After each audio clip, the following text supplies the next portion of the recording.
Do you know how like insane the hype would be for a Nick Diaz versus Conor McGregor fight? I mean, can you even imagine how crazy that would be? So good. That would be like the sequel to Nick and Conor. Yeah, a much better, bigger. Oh my God, Avengers movie. Or Could you imagine if they do that? I mean, look, the thing is, though, Nick is never making 155 again. He's just not. He's way too big. He could do it. Do you think he could do it? He could absolutely do it. He's not that big. Oh man, he looks. I mean, he doesn't look small. I mean, he's gonna have to lose a significant he's only amount made of body 160. weight. I don't think he's ever made 55. Maybe not He's 160. I think he fought 55 at the UFC. I think he fought 55 against Diego Sanchez. Yeah. I think Nate. I think he could, and Nick. he'd say he could, Nick. but I don't think he would. I don't think Nick has ever fought at 55. Really? Yes, Nick fought at 55. Really? Yeah. Nick fought at 55. I believe he fought Gomi at 55, or did he fight him at 60? He fought Gomi at 60. 60. That was Pride Room. What a fight that was! Yeah. Oh my goodness, that was crazy. That was when Gomi was Gomi too. Gomi was just knocking dudes dead, and Nick took some bombs. He had that big ass cut on his cheek, and he locked up that Gogo Plata. He fought a lot of when we were training for the Anderson fight. I was looking over his record. He's fought a lot of hitters like in their like fucking prime when they were just knocking the fuck out of people. They were like, okay, let's match him up. That was Nick's opponent. Do you remember when Nick knocked out Robbie Lawler?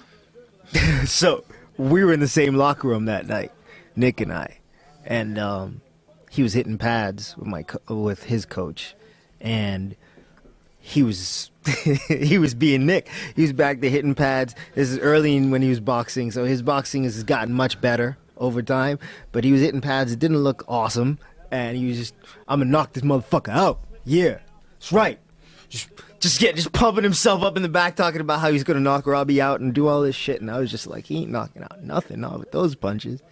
And then he went out there and knocked him out with a jab. Well, it was kind of like a little, like a hook. Yeah. Like a short, long hook. Yeah, with the lead. Yeah, well, so yeah, short, long hook with the lead. Well, yeah, hand. it was like a straight arm, but it was like a little pop to it.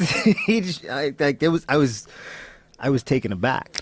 Dude, he was talking so much shit before that fight. To this day, I've said that was one of the most interesting things that I've seen as a commentator. Is like there's reactions that people have to certain things and by shit talking. And Nick got into the cage with Robbie Lawler, and he starts going, "Stockton, motherfucker!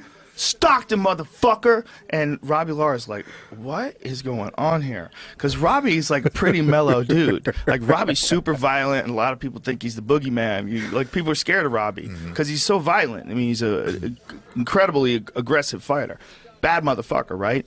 But you could see Robbie was like, "What is going on here?"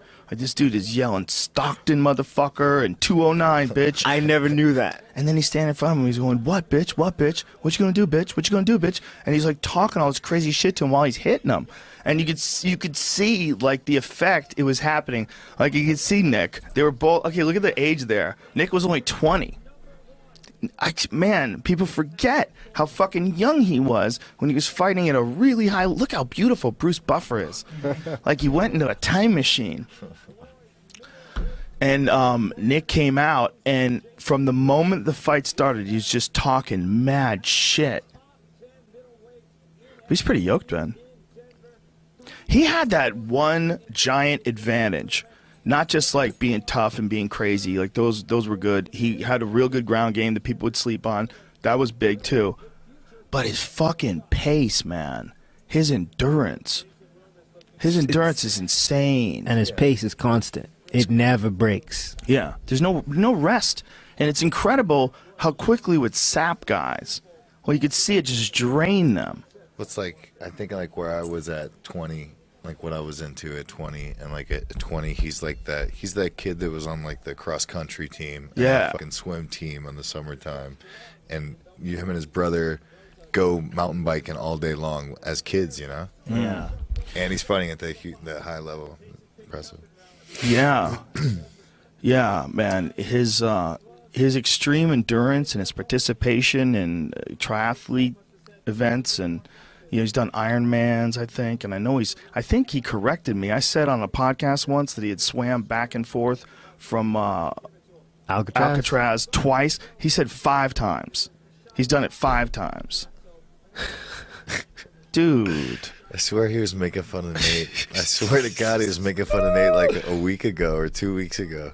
We were talking about this, and he's like, Nate's never done never done Alcatraz. I've done it like 4 times, 5 times. Look, he's talking to him. He's like, what, bitch? What, bitch? He's like, Nate's never done it, so he's a pussy because he never swam some from shit Alcatraz. like that. He was just, dude, that is shark-infested water. That is like That's what I'm legitimately 100% shark-infested water. You're not just swimming. You're swimming through the habitat of one of the great monsters of Earth. Look, he just clipped him with the right hand there. Look at this.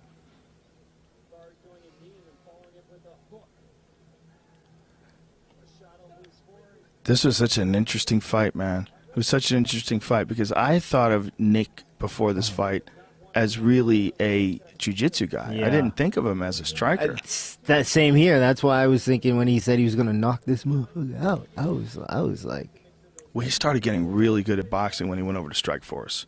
The Strikeforce version of Nick Diaz was like some Paul of the best Daly? boxing. Oh yeah, I love that fight.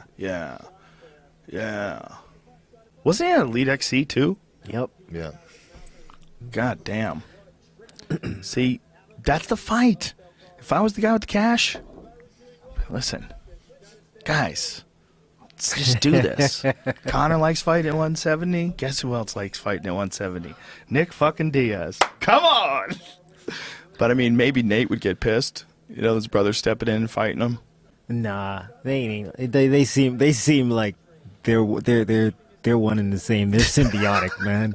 But do you think like here, like this is like there's the shot. Yep. Wow, that's crazy. That was the birth of Nick Diaz in the UFC. Really, that was where people got excited about him. I rolled with Nate for the first time during that fight week. Because Nate was there with Nick. I just remember it now. Nate was there with Nick. I went down. My team wasn't there for a while, and I went down to the workout room. I was just jumping rope, and Nick was like, "Hey man, that's all you're gonna do?" I was like, "Yeah, my team's not here yet." He's like, "You want someone to roll with?" My brother's here, so I roll with Nick. I roll with Nate, and he's really good. Then he was like 17.